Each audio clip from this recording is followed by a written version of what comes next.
I appreciate everyone coming out today. My name is Stephanie Sinclair, and I'm here. This event is sponsored by Canon. I'm a Canon Explorer of Light, and I've been shooting with Canon cameras for pretty much the last 20 years. So I'm very proud to be part of their team now.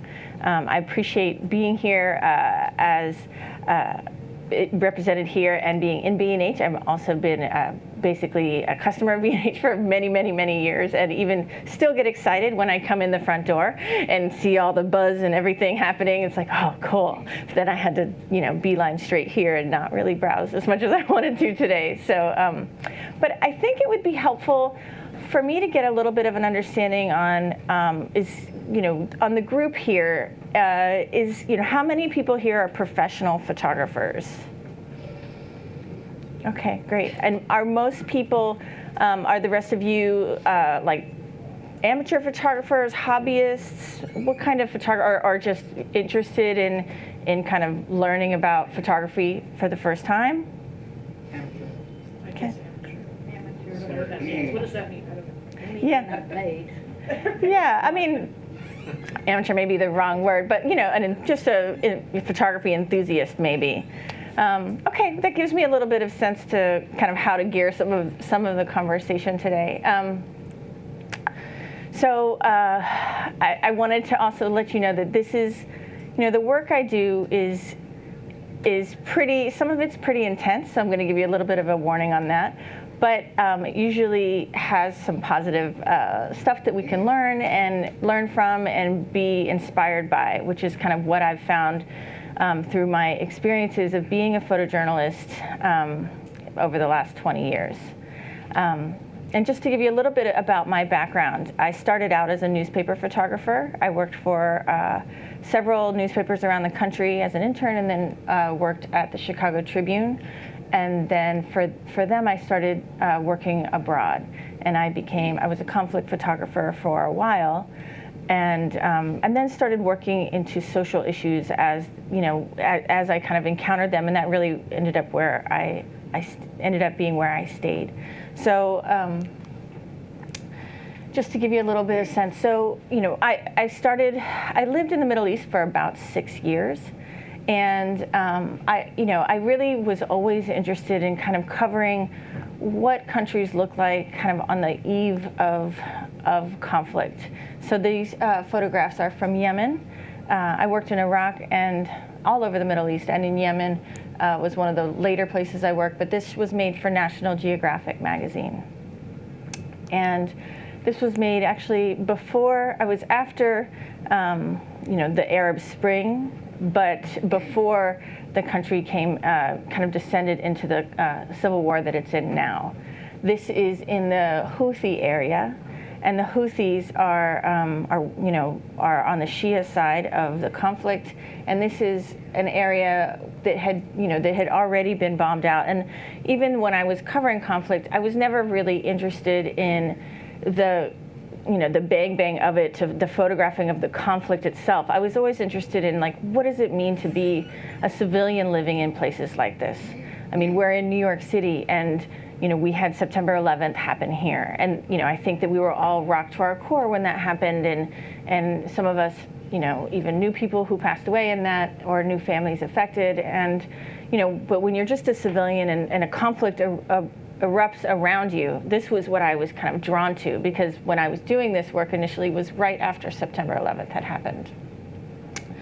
And so just kind of looking at the resiliency of people and how do you survive in that, and just to have a better understanding. So this was a young boy named Salim. The picture is kind of sad, but what was amazing is he actually lost his eyes when he was protesting for his rights. He said that I didn't want to see people in my country be hungry any longer. And so and he goes, it's okay, I've lost my sight, but at least the last thing I saw was people fighting for what they believed in. And so he wasn't on any side of any conflict. He just wanted people that he loved to not be hungry. And so this was a photograph I made. And so I'm going to be interweaving some of the stories behind the photographs, but then kind of also tell you how I got to this image. And the theme of this particular talk is about portraiture and how portraiture plays a part in some of these, in documentary photography and photojournalism. And for me, I spent some time with Salim at school, at his blind, school for the blind where he was at. I spent some time with him in his house and doing some the chores and the daily life. But really, in the end, I decided to use the natural light that was there and do a portrait. And this was, I wanted to do a portrait with his mother. And I don't know, this screen, you can't quite see her eyes, but you can see them here. And, I wanted to show that, when I was spending time with them over like the day and a half that I was there, I really felt like she had so much love for him. And as a parent, seeing kind of what this would be like to kind of watch your child be disabled in this way, and I just really thought that this was the more powerful way to express this story with his quote than just kind of him and them not really interacting closely together. So we did a bunch of kind of more formal portraits, and then she kind of leaned over and just grabbed him more closely. And so I made that photograph. How old is he? I think he's about 10. And so I wanted, that's kind of the behind of how this image came to be. And with this is National Geographic did run this image, so I think they also saw all of the different options we had and felt like this is what communicated best. So this is also in Yemen. This is a portrait of two couples. Excuse me, Ghada and Tahani are the girls' names.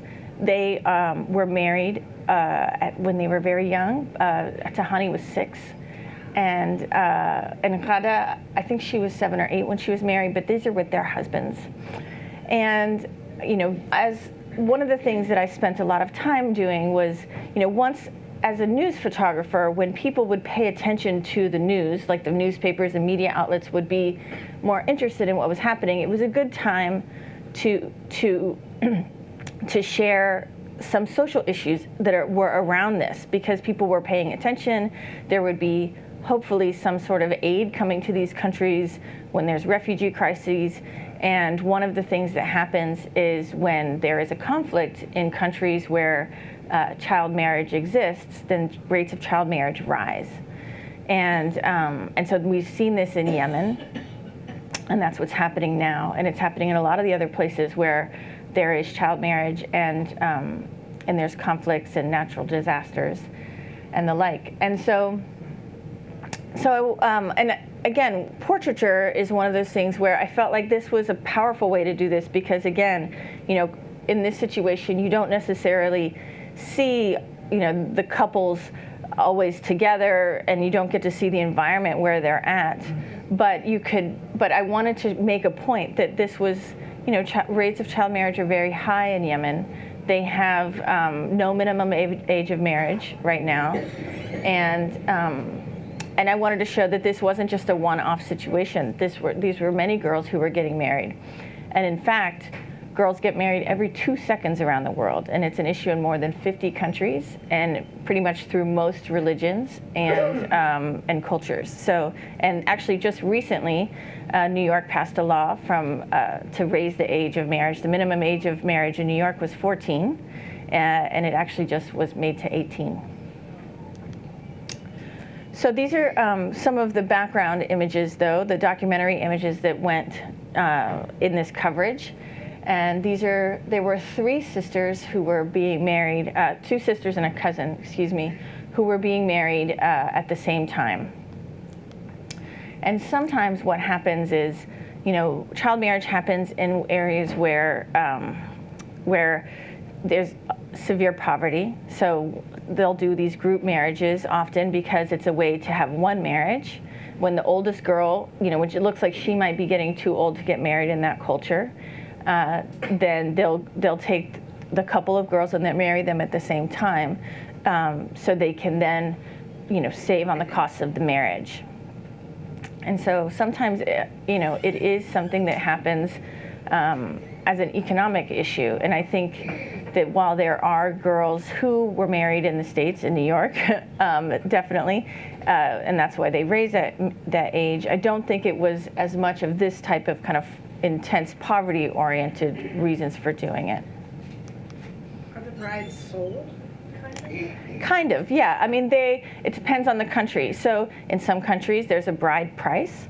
And so what will happen is the girls will, there'll be a dowry will be exchanged for their, a dowry will be exchanged, so the girl will get there and she'll be given, she and her family will be given, a bed, goats or sheep or, those types of things, and I've even had some parents, say to me, do you think I want to marry my daughter off at this age? But I have, this many other kids to feed, and I need, how am I supposed to feed them? What options do I have? And so that's why I felt like having, using news situations to bring attention to social issues was important to me. Regarding the portraiture aspect of this, I wanted to include this because actually this was one of those moments where they had all just been getting ready, as you saw in the previous pictures, and I saw one of the girls walk through, and the light was just like caught on her veil, and it was just really beautiful. And so I felt like seeing the three girls together and seeing them, dressed up. They look much older than they are, but then you compare it with some of the, they're only 11, 12, and 13. And so, but we could also see the beauty, some of the beauty that exists in the culture with the beautiful dresses and the kind of intention to make them beautiful. So, that was a big part of my mission as well, is that it's not to criticize every culture that I've been to photographing this issue, but it's a kind of a balance in being like, these are the beautiful things about this situation in this community, and there are certain things as well that are important to address. The framing is beautiful. Thank you. That was one of those moments where a little gift from the photo gods, where that you're sitting there and you want to tell a story in the most powerful way, and the light and the situation makes it so you have that opportunity. Even in one of the other ones, your blacks are really black, and they're beautiful. Thank you. So, I continued this project. I've actually been working on the child marriage issue for about 15 years now. So it's been quite a journey, and I've been to probably 15 countries. And one of the things I wanted to look at was how it manifests itself similarly in different situations and differently. And in extreme situations, there are girls who are taken and they're wrapped, so they can't have, they're not able to find their way back home. That's actually what I had one of the groomsmen tell me. And so those types of things are very stressful to kind of hear, and you feel very responsible from learning that information, and you want to make sure that you can share that with people. But on the upside, you want to be able to encourage people and give them positive sides of these stories as well. And so I had the opportunity back in Yemen, that previous picture is from Ethiopia, but back in Yemen, I had the opportunity to photograph this young woman. Her name is Nujood Ali. She was, I believe, 11 when I made this picture. So she's was a girl then. And she was married at 6, but ended up, not long after she was married, I think when she was about 8, she went to the courthouse by herself and she demanded a divorce. And so she went there, and the judges couldn't believe that she was doing this. But she finally found a female attorney. Her name's Shada Nasser, and she represented her, and she was able to get her divorce. And now there is a book actually called My Name is Nujood that's been written, and the proceeds from the book allowed her to go back to school, and she inspired many girls to follow suit and put a lot of pressure. She was kind of an international celebrity for a while, and put a lot of pressure on the government to try to address the issue. They still don't have a minimum age of marriage because the war broke out but it was one of the things that they were working on before that happened. And hopefully when things do calm back down, it will be back on the radar. Just a bit about the portrait aspect of this. So I'd spent time again in her house and doing things, and then we were doing some portraits on her roof because the light was getting really pretty, and I was like, let's just do some portraits on the roof. And she had these cool sunglasses, and we were doing all this stuff, and then finally she was like, her scarf was kind of wrapped a little bit tight, and so she was like, she's like, I need to adjust this, and she kind of flipped off her scarf, and I kept shooting. We started laughing, and it was just really kind of a nice moment that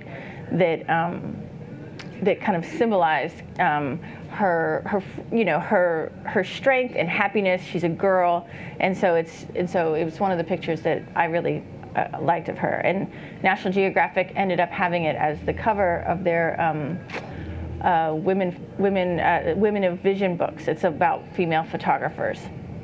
So this is back. This is a little more recent. This I did last year. This is in Sierra Leone. And I wanted to share this because I had photographed, it turns out that people were, as I've kind of continued working on this project, people very much responded to the portraits. It's like somehow these sort of family portraits that seem very normal, like everyone has kind of family portraits, but then there are things that are not normal about them. And so we try to, that you'll see, I think, throughout a lot of my work is trying to balance the things that we can identify with the things that are different, and both in good ways and in bad, and some highlighting social issues and some just celebrating differences. And so, but as I said, this girl, her name is Baby, and she was married actually during the Ebola crisis. So as I mentioned, child marriage can be exacerbates in these situations where you have a natural disaster, you have a conflict, you have a crisis, a humanitarian crisis, like a medical issue like Ebola. And a lot of times parents think they're protecting their children, but they just don't have the education to really understand the harmful repercussions that can happen as a result, which can be, so Baby actually I met her at the hospital because she needed a cesarean section because her hips were too small to give birth safely. She was lucky to be able to have a hospital that she could go to, but many girls, in the most, in the poorest areas of the world don't have access to hospitals, and so they end up having a lot of major complications during birth. And this is one of the main reasons why I've been kind of continue working on this, because maternal rates of infant mortality and maternal mortality are higher in these areas.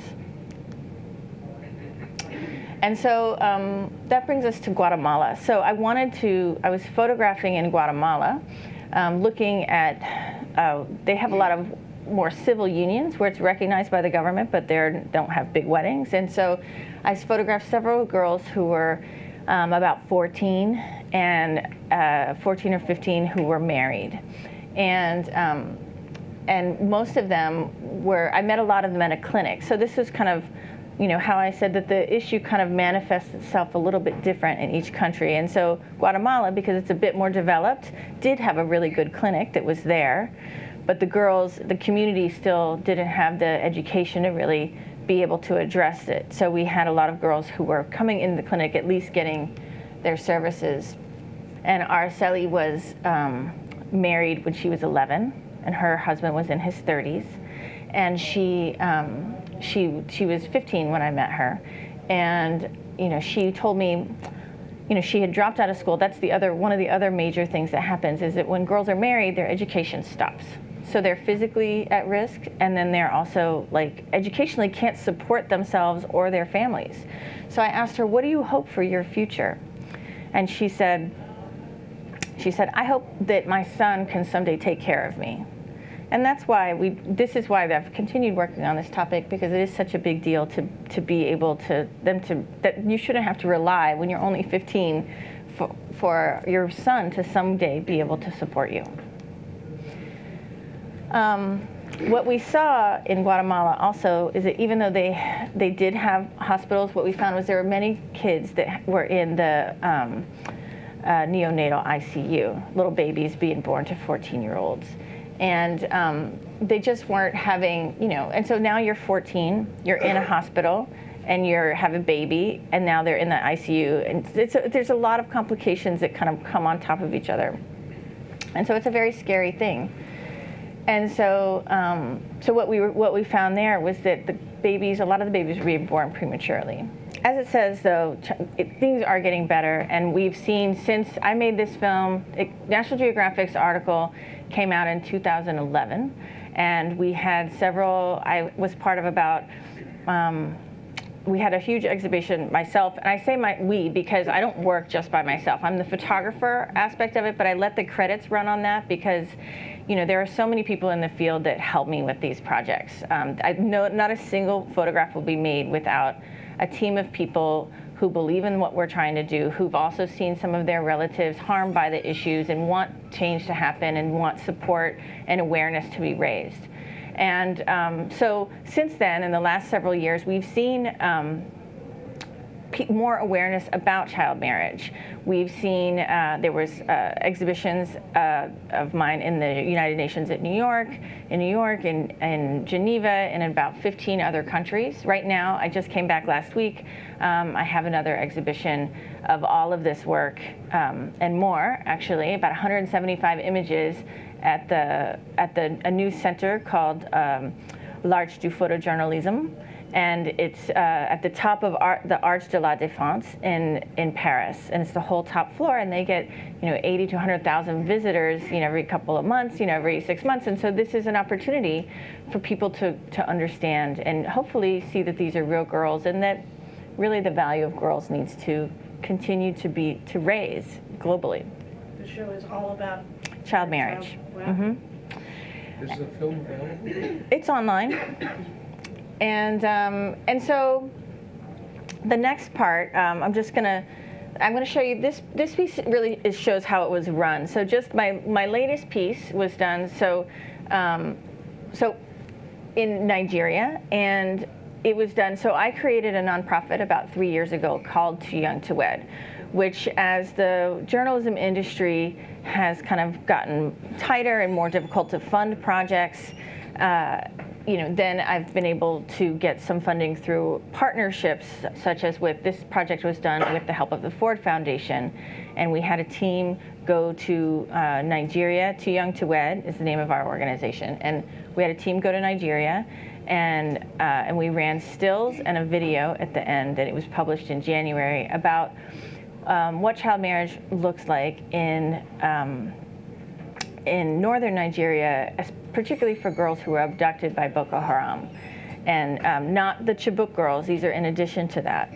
And I'm not going to go into that story too much. It's online. It's called Child, Bride, Mother, Nigeria. But I want to show you kind of the power, to kind of come back a little bit to the topic of this is, that was a situation that the security situation was pretty dangerous. And we didn't have, we had limited time, and we really wanted to show, in this case, the number of girls that were abducted and that had escaped on their own.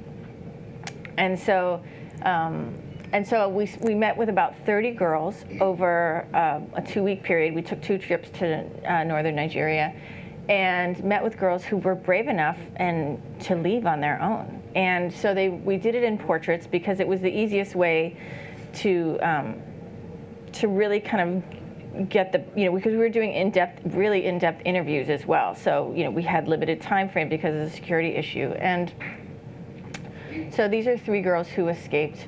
They're all sisters, and they managed to escape on their own. This is a young girl named Hawa, and she was in the bush for several years and ended up, unfortunately, her child died that she had as a result of being abducted because she didn't have enough milk to feed him. But this is one of those situations where I really felt that it was communicated back to me both afterwards and during the story that the girls were very happy to share their stories. They wanted people. I spoke to the head of the emergency management part of the Nigerian government. It's called SEMA, and he said, the Chibok girls. So there were 276 girls who were abducted a few years ago, and most of them have been released, not all of them.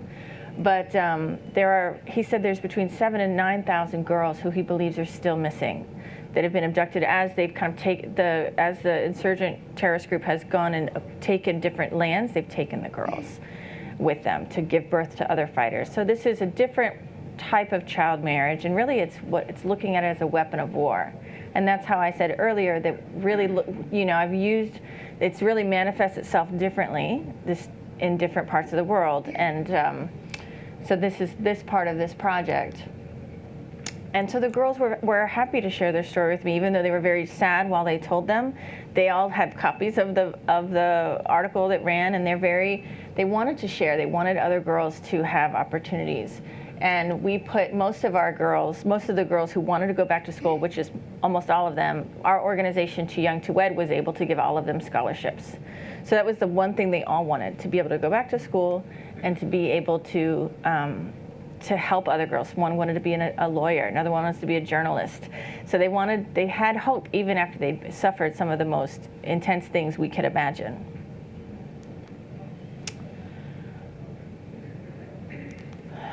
And I will say that our goal now is to bring two of the girls, our organization Too Young to Wed will be bringing two of the girls to be doing some meetings here with politicians to kind of help raise awareness on this issue.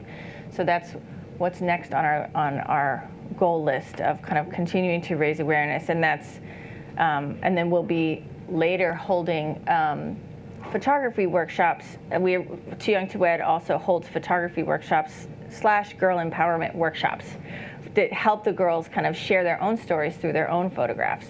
But that's kind of another topic, but I wanted to kind of just give you an idea of for me, how personal this journey has been. And when you hear these really intense stories like this, it's not something that has been easy for me to walk away from. So on the upside, it gets positive from here.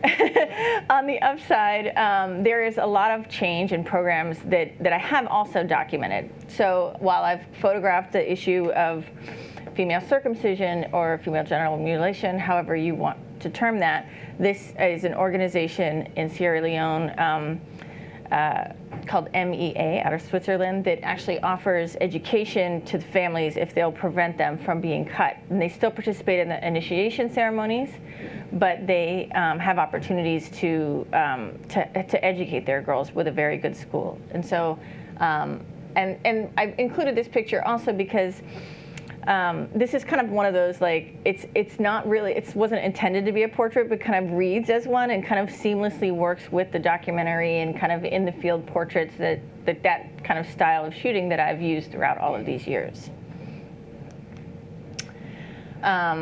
This is a girl who, she's in an area with high rates of child marriage in India. But she also is in an area where the Indian government is starting to provide to this specific group of trash pickers education for the girls. She's not quite old enough, so she's still working in this area, but hopefully she will be able to attend school at some point. This is two girls named Ritu and Rupa. They were they now work at a cafe called Shiro's Hangout, but they're both survivors of acid attacks. Ritu, the one in the foreground, she was attacked by a relative who wanted to marry her.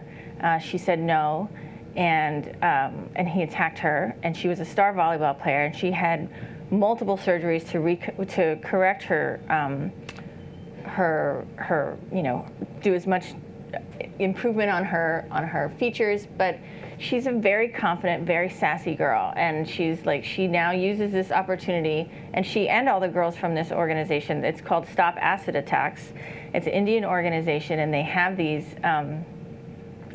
these two cafes in Agra near the Taj Mahal and Lucknow, and they educate all these people who are going to the Taj Mahal about acid attacks. They use this kind of very horrible situation to kind of turn it around and make change. And so it's very exciting to hang out with this very, strong, brave group of girls. And this is another one of those moments that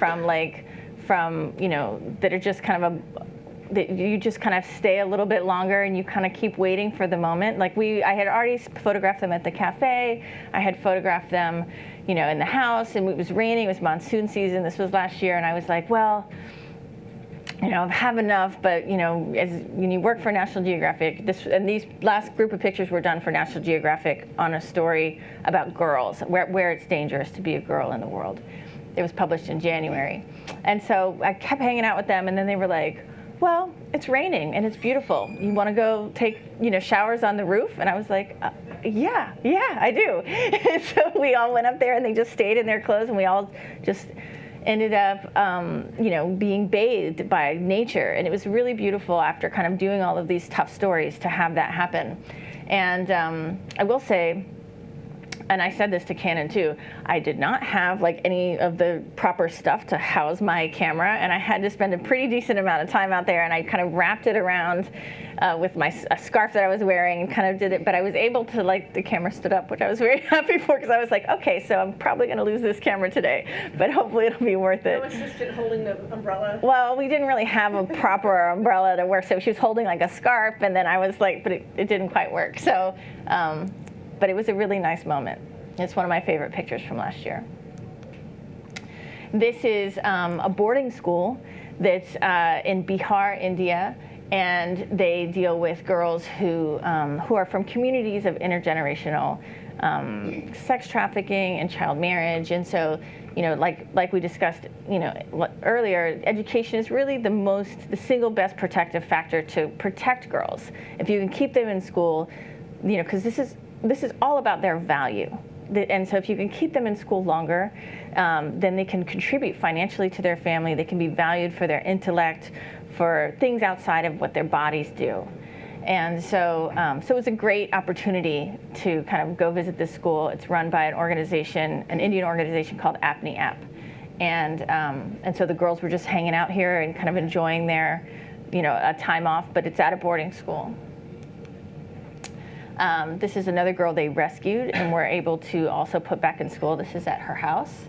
And this is a moment where we were kind of going through the red light district, and I didn't have as much time for the documentary aspect of it, but she was there with all these relatives who were nearby, and it just made for a nice, beautiful portrait using the kind of what's around naturally with natural light.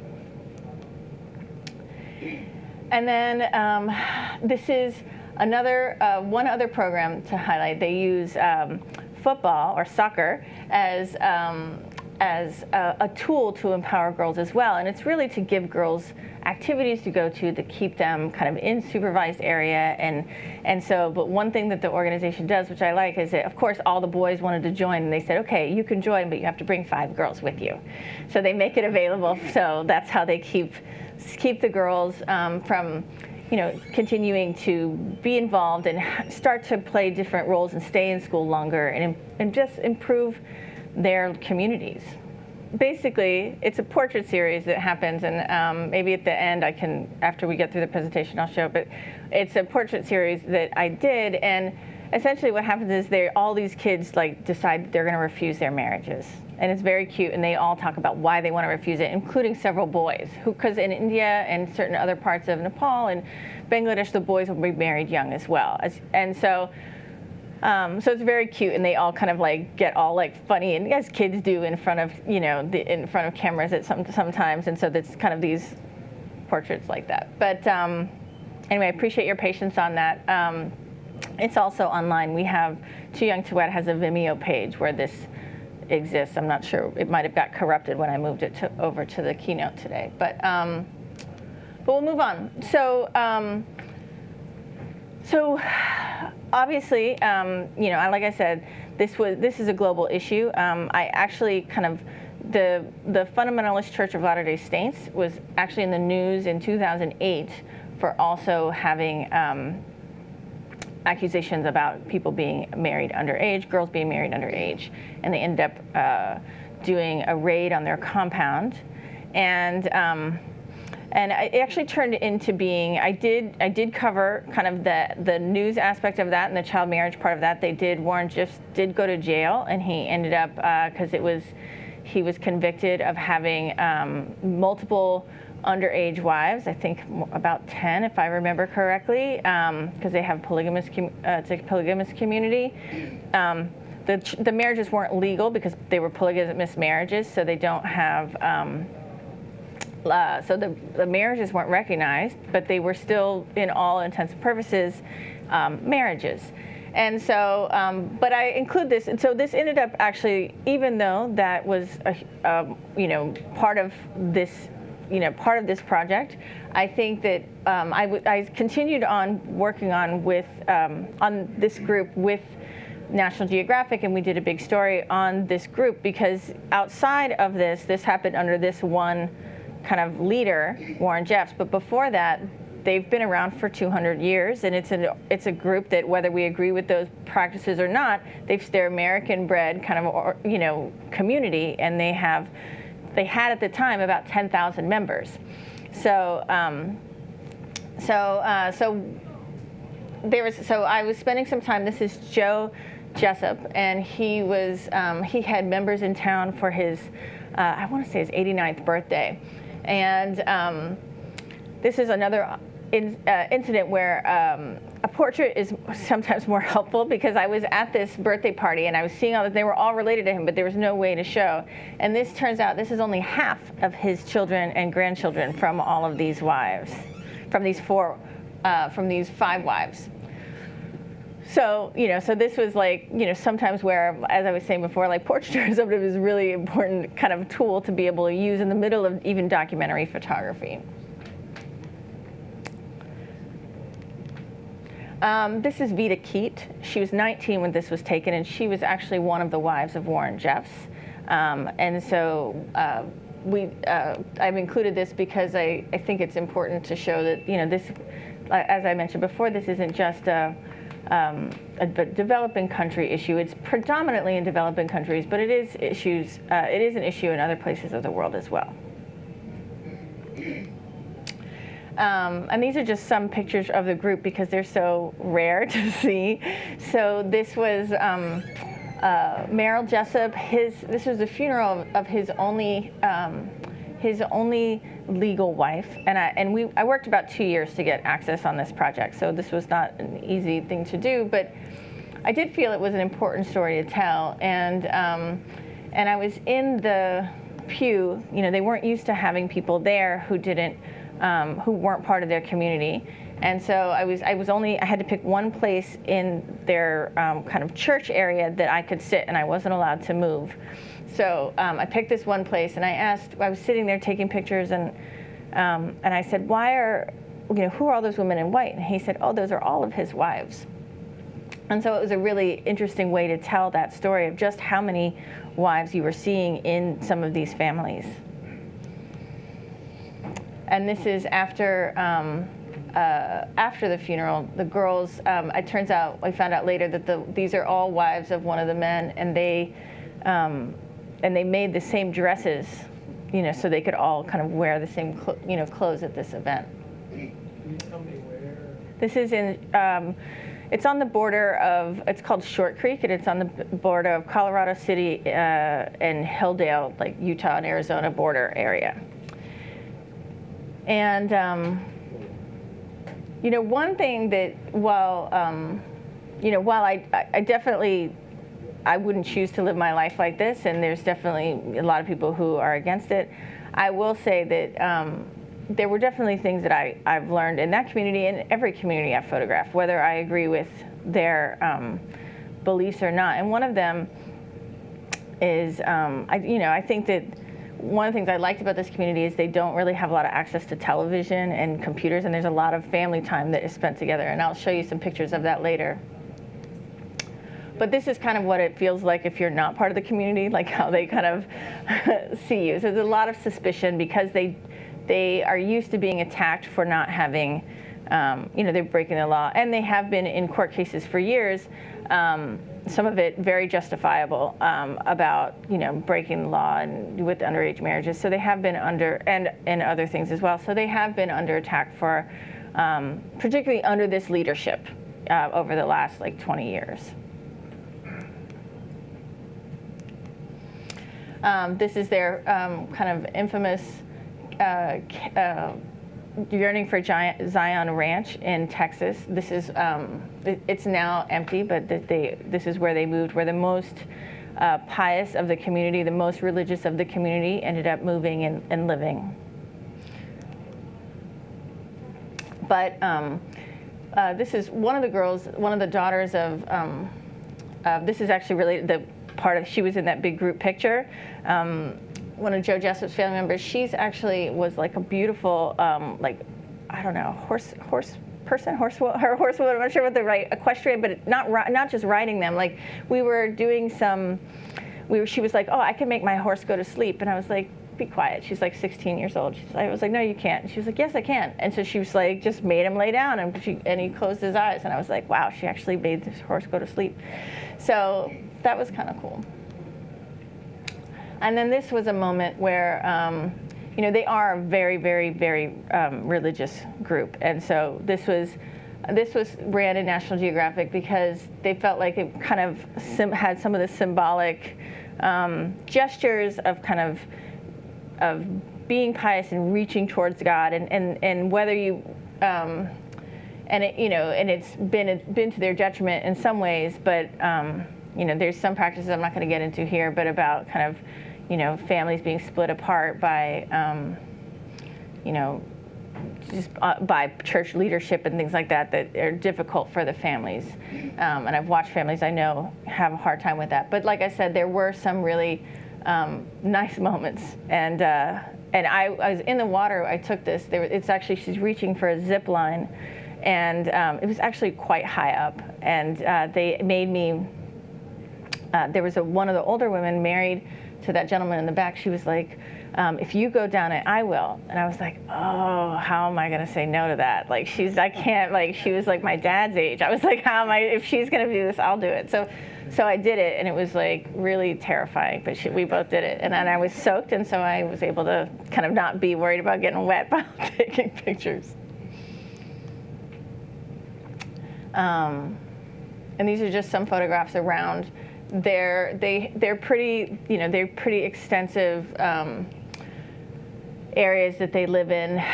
This was in Nevada, actually, an area called Pony Springs, and this is them being, just working. It's a very agricultural-oriented community. The next project I wanted to share with you is on living goddesses in Nepal. And so it's a little bit of a controversial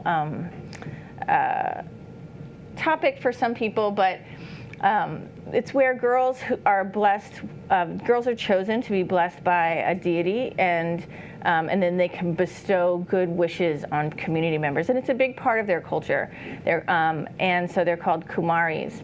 And this first girl here, she's actually it's a cultural tradition that a lot of people, girls in India and Nepal go through, and this is called Kumari Puja. And this is where just for one day they're a living goddess, and so they have a lot of the same rituals that go around it for that day. It's quite beautiful. Is that in the Brahmin caste? Or no, it's no, it's in they're Nawari, and this is, and I think that the Kumari Puja is through different castes. So I'm not an expert on. I worked with on this project.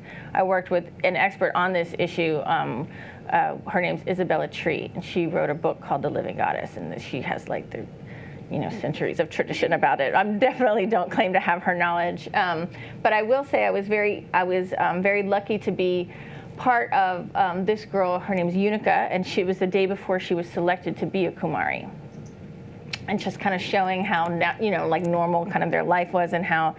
And she ended up, and they have like an Angelina Jolie poster in their house, and she was in school. And I think families are conflicted because they want to have, there's a lot of, it's a big part of their community, and it's something that they don't want to go away, but education is stopped, at least to some extent. The girls end up having to get schooled at home. Educated at home. So this is Unica, actually, after she was selected with, and this is her on her throne at her house. And so her family had to leave their home and move into the temple. And she today is still Kumari. And I did this a few years ago. And this is one of those, wasn't able to really use natural light with this, but I did have like a small, I tried it when I don't have natural light and I want to do portraits in these situations. I'll try to use what natural lights are available around their house. So like I'll bring them closer so we can see. But I wouldn't want to use like a strobe setup in this situation or anything like that. And then I wanted to do some pictures that just showed like Unica being a kid. So she's in this place and she's like with her sisters, and she was just running around. But at the same time, every time I went to see her, I had to bow down and kind of get blessed by her. And so it was kind of the things, you know, I definitely, and then I visited her a year later. And she was very, you know, she was very used to being in that role, and she really wanted to be a Kumari. It was very interesting, and I'll be able to explain that with some of the other pictures. But it turns out there's about 15 Kumaris in the Kathmandu Valley, and this girl, her name is actually Kumari, and she comes from generations of Kumaris, and so she has been one since she was a baby. And then they were using a rose to so they paint this this eye on their face, and it's really where the power is in their of their being blessed by the deity, and so it just so happens that like the sister picked a rose off of this thing to put it on. Another gift from the photo gods. Sometimes that happens when you stay around long enough. But they were a lovely family. One of the things that they do is once the girls are in, particularly the ones who are more in the rural areas of the Kathmandu Valley, they're not, when they go outside and they have the eye on their face, they're not able to touch the ground. So they have to be carried everywhere they go. And so that's her father carrying her and putting her in the palanquin where she was riding around during a festival. And I believe there's about 12 different festivals that they go through. Something, maybe not exactly 12, but something around that number that they kind of will give out blessings. This is in Kathmandu city before the earthquake. And you can see how many people come out and to get blessings and to be part of this ritual. So it is a really big part of the community. And this was like, getting near her was like, I might as well have been trying to get near, like, I don't know, Mick Jagger or something. It was crazy. You know, everybody was like, or like, you know, the Beatles back in the day. It was like really like, trying to push through and get there. It was most difficult. And I will say one thing that made me crazy on this story, but it happens everywhere now, is that everybody has cameras. So everywhere you're at, like you have like 20 people putting their cameras in front of your face. You're just like, but alas, I think that's part of our landscape now as photographers that we just have to deal with. I'm sure we've been those people at some point, right? And this is one of the covers for Nat Geo of Unica, and this is her when she is on the throne. And you saw it on the first picture when she's on the throne. When she's in the throne in public or even in the worship area, she's very serious. She takes a very serious face, and she doesn't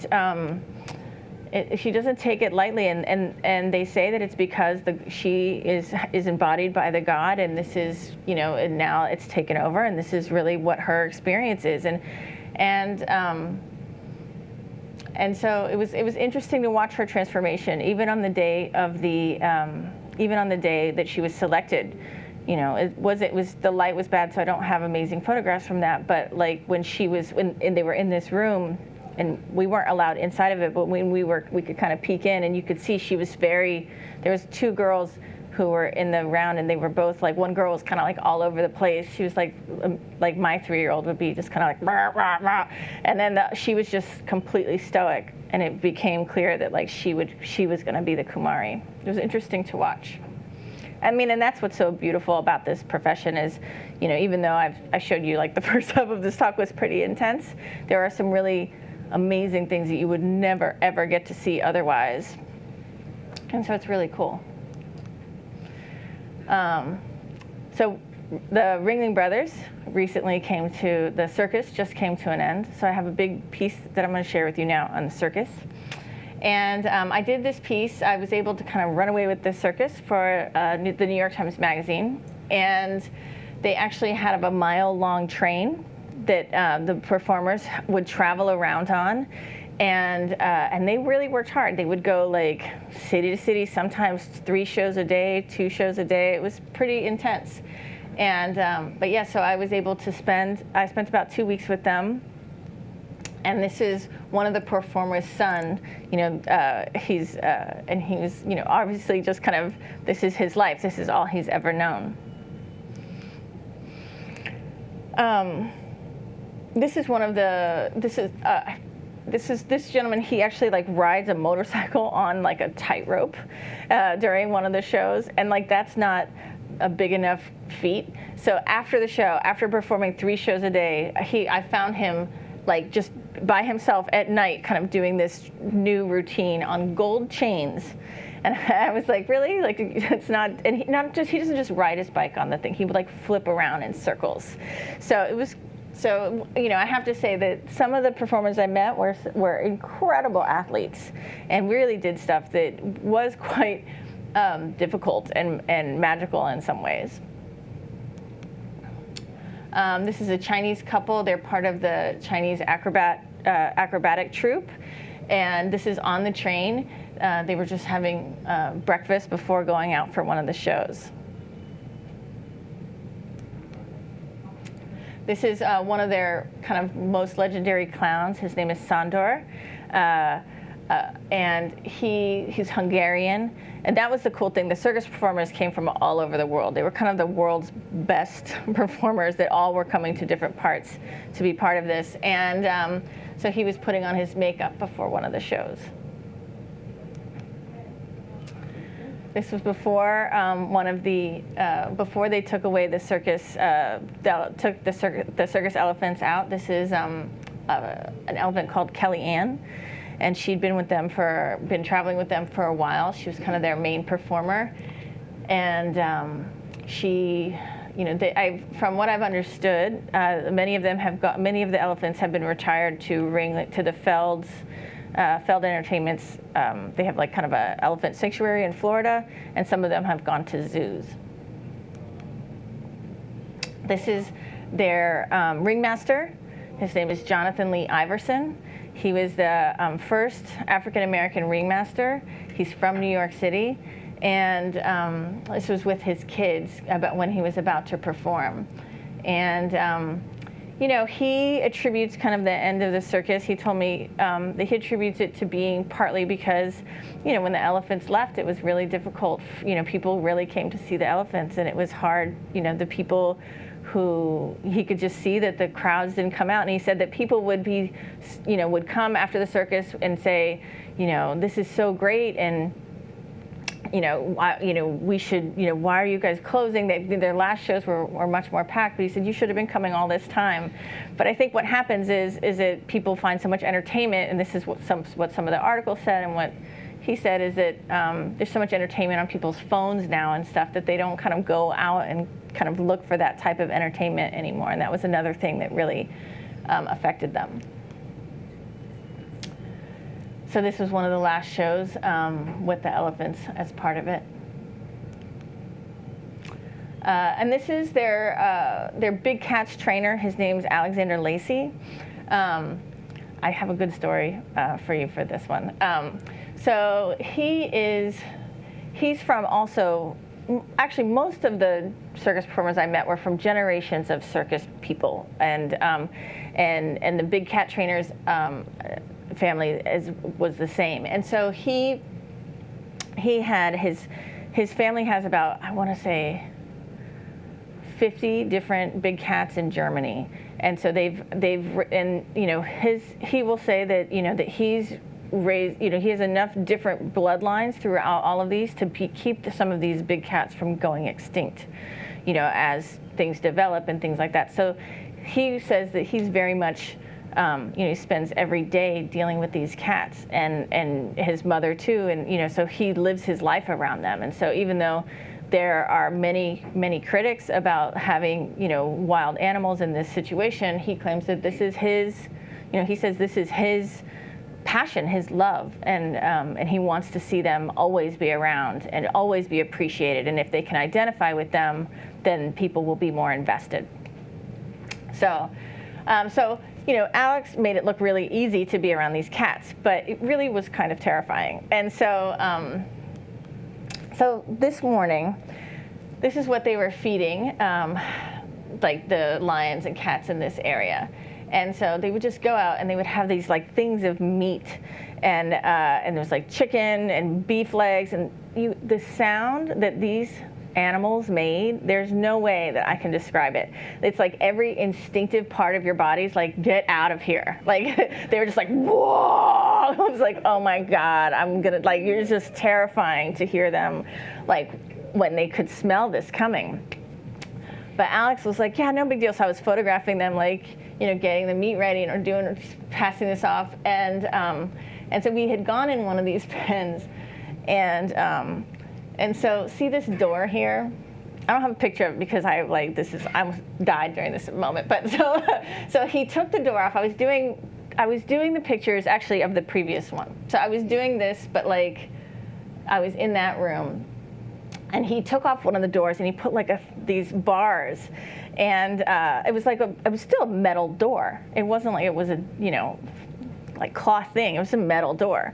But as he said, they're like perfect killing machines. They are meant to kill things quickly when they want to. And so I was photographing a couple of the tigers, and there were like 5 or 6 of them in this area.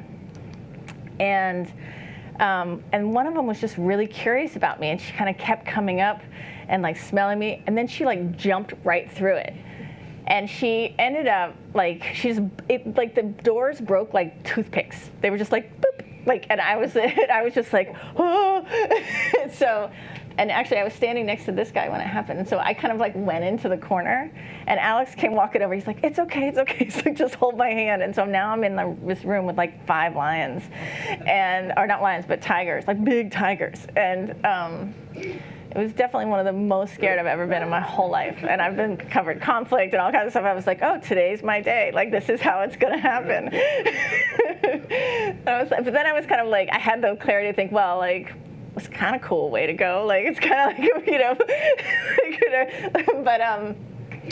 but it was cool because what was interesting is Alex came over, and you could tell the respect that the animals had for him, and he grabbed my hand. He goes, just stand up straight, grab my hand, and I'll get you out of here. And we did, and that was that. And he was like, and it was over. And I run, forget about it. Yeah, he was just like, stand up straight, hold my hand, and they respected him so much we just walked out. So. Would you have left your camera running? Yes. Video. So anyway, this is my last circus picture. This was one of the moments, or at least from this part. So this is one of the moments where you're trying to, these are performers, and there's a lot of kind of stuff that they do that's kind of, they're used to being on a lot, but this was one of those moments. I heard that anytime someone's birthday comes, they pie them. The clowns will pie them. Every single performer, if they hear it's their birthday, they'll do it. And so I had the pleasure of kind of being a conspirator with them, and I knew it was her birthday and where he was going to do it, and I was able to be there.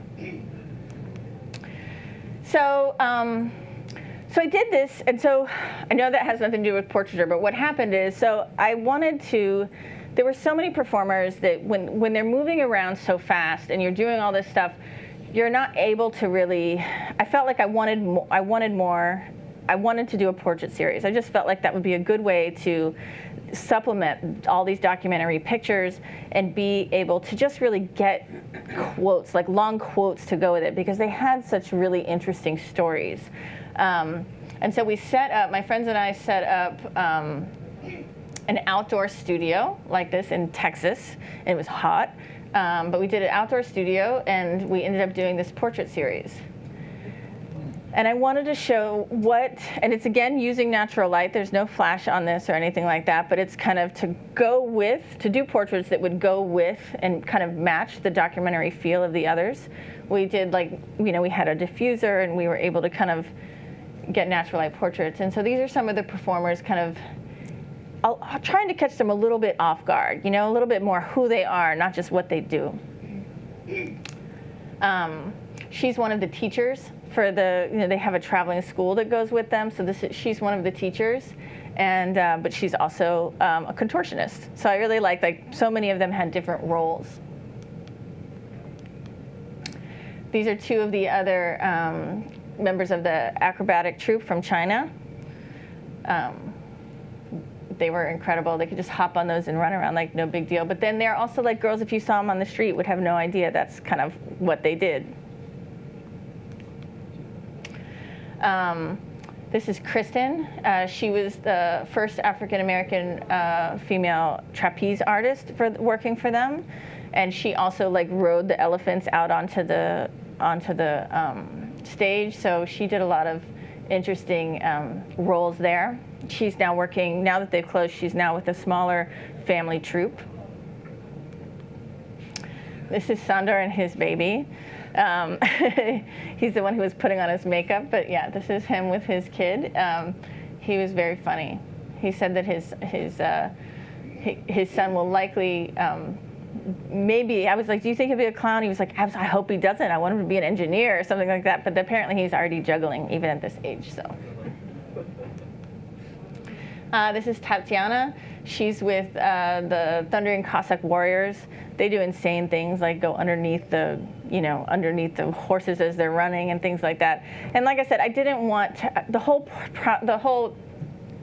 goal of the project was to have not just show them performing. Everyone can do great performance pictures, like Feld has people who do that. Like that's all they do is performance pictures. So I really wanted to show who are these people who do this crazy job. And this is Alex again. Turns out I saw him, I didn't include this picture, but there was one moment I saw him, this is Mowgli, and I saw him walking him like a cat on a leash. And I wanted to do this portrait with him, and so we had to do this in the cage. We set up this outside studio in the cage again, but he put a thicker mesh this time. But I called him recently just to get some quotes, and he told me I was his favorite photographer of all time. So I guess I earned that one. And this is Jerry, one of their train conductors. He's been on the train for he was born on a train and had been traveling on a train for 30 years. This is Pablo. This is the last of the portraits. What I really liked about, he was one of my favorites that I met. He was always teased and bullied for being a little person, but he's an amazing athlete, and he knows it. And so he wanted to use it in a place where he would be able to then inspire kids to that even when they have disabilities, they can, they can still do great things and do cool athletic feats. And so I was taking his portrait. I brought these. We had these, not even for him. We just had them for me to stand on, actually. And I was like, what should we do? And he goes, why don't I just do this? And he just flipped over and did this. And I was like, oh, well, yes, I will do that. I don't know about you guys, but can you imagine? They're not even held by anything. They're just and he just no big deal. So that was a cool experience. And so I wanted to show a little bit about how this ran, because how portraits can be used in conjunction with documentary photography. And so when the New York Times Magazine story ran with the opening picture with the train, we did only the portraits on Instagram because they ended up wanting to just keep it all together for the publication. But here, CNN published it a couple weeks ago and was able to kind of really go get quotes about what all the performers would be doing next and what their next plans were and how they felt about the closing of the circus and just their kind of final thoughts as it closed. Okay. So we're almost done. We have 2 more projects to show you. This is a medical story. And this is on Tatiana and Krista Hogan. And they are conjoined twins from Canada. They live just outside of Vancouver. And I was able also for the New York Times Magazine to spend some time with them just in their daily life. They are kind of a modern day miracle, because when one thinks something or feels something or tastes something, the other one can too, because they're conjoined at the brain.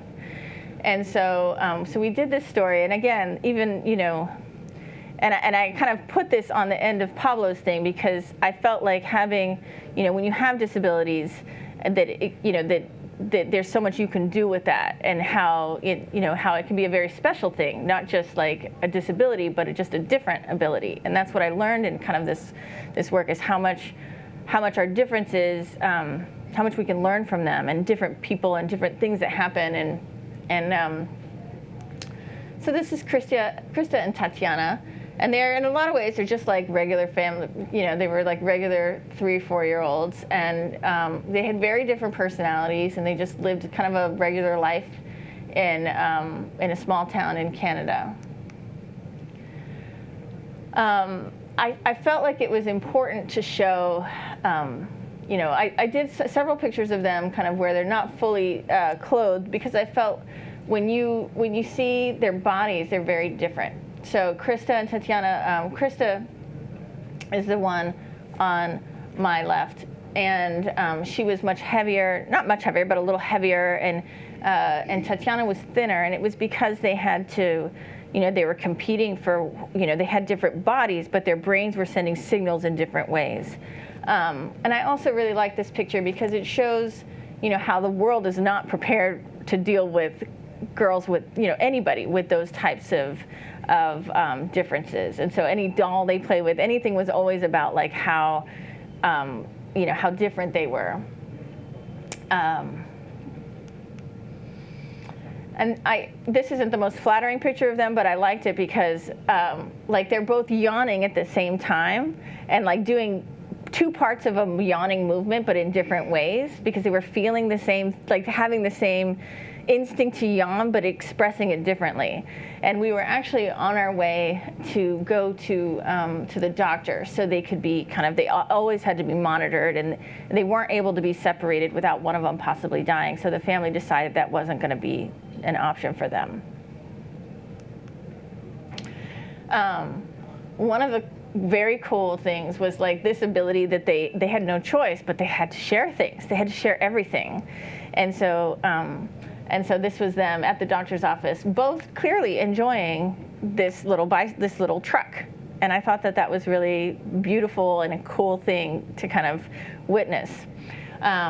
I did see one instance where they were at a restaurant, and one of them, I believe it was Krista, wanted to eat something, and Tatiana could taste it, and she didn't want it. And so she like went under the table in front of, and like kind of jerked her head down there, and was like they were having an argument about who was going to be, she didn't want to eat it. And she wasn't the one eating it, but she would taste it.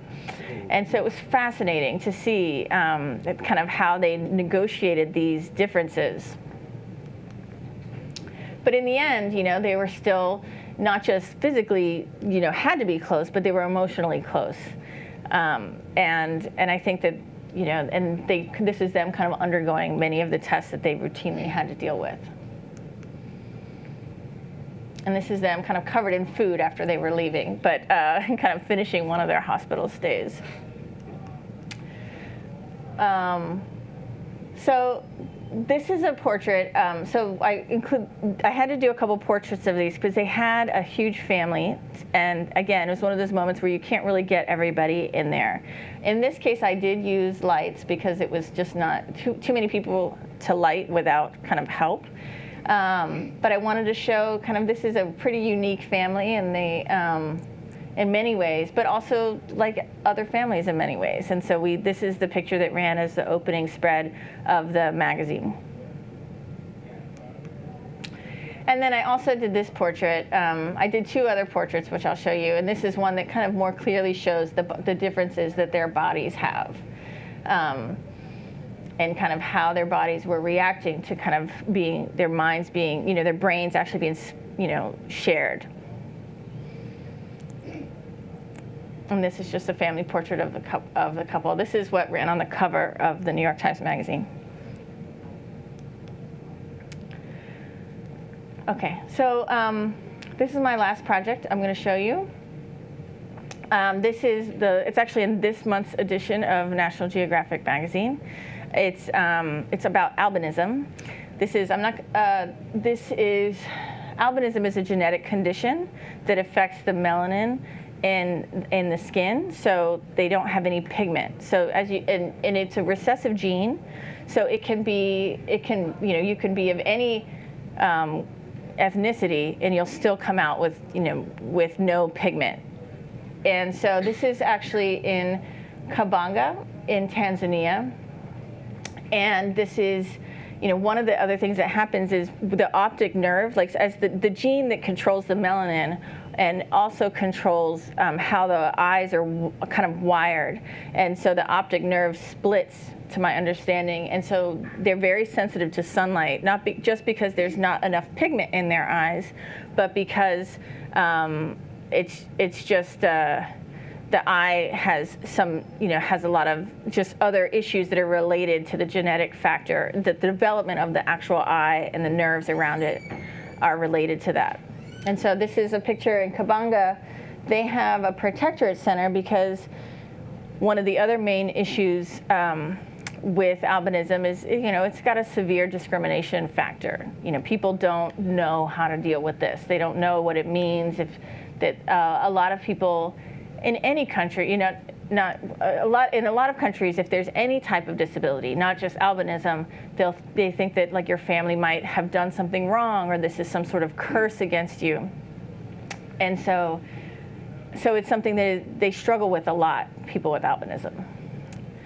So they were in Tanzania because they were in these protectorate centers because there had been attacks of people with albinism over ritualistic uses. If they get their body parts, then they can be used in potions and things like that. Just superstitious things like that that would bring good luck. So in some places they can be seen as mystical or things like that, and it works in their detriment, even to their safety.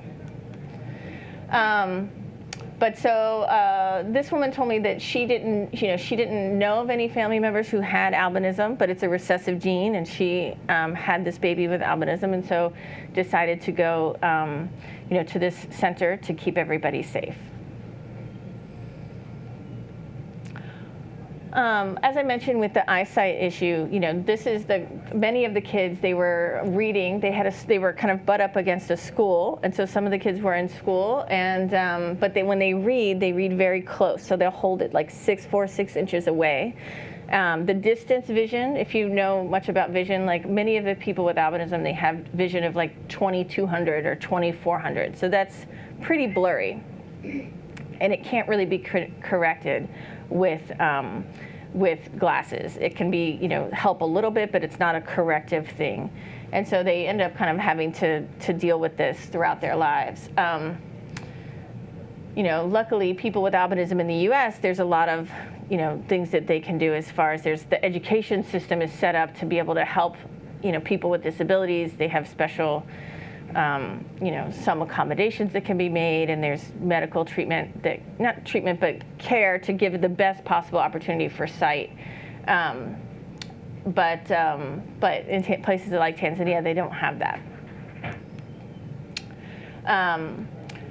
But there is an organization called Under the Same Sun. It's also based in Canada, and it's run by a person with albinism, and he set up boarding schools or paid for boarding schools in Tanzania so they could get proper education with some of these accommodations, and then also get the sunscreen provided, which seems like a minor thing, but actually people in Tanzania often don't reach the age of 40 because of their albinism. They get skin cancer because they don't have the education or often don't understand that it can cause skin cancer. And those that do, sunscreen is super expensive. It's treated as a cosmetic. So it's not something that is easily, you're not going to pay sunscreen here is like $12 for a thing of sunscreen. So it's, that can be very expensive in developing countries. These are two boys, also that under the same sun brought over to the U.S. They're working with a local organization out of New Jersey, the Global Medical Relief Fund, and they got them to, unfortunately, this is Baraka and Mugulu, and they both had lost their arms in attacks for their body parts. But they got through this partnership of these two organizations, they brought these two boys along with several other children here to get prosthetic limbs that was done by the Shriners Hospital in Philadelphia. And so this was the first time they had seen the full hand. That's why they're looking like that. They actually really enjoyed it, but this is the first time they'd seen it, and they were both like, whoa. Here in New York, there's a model. Her name is Deandra Forrest. I photographed her this past fall during Fashion Week. And so, she's also, she's in one of those cases where she's celebrated for her unique looks. And so I think hopefully we're seeing that society will move a bit forward on some of these topics, and more inclusiveness will happen with more time and education. Just a few more pictures. This is a girl named Pooja. She's in India, and she actually belongs to a big family with multiple generations of people with albinism. But she also kind of her family spoke about discrimination that they faced. They were not kind of understood about having albinism in India, and they found it hard to get jobs and find people to marry them because they didn't know what to think. The discrimination factor was quite high. But I did have the opportunity to do a portrait of them, and that was a situation where I wanted to get everybody together and do a picture where you could actually see them.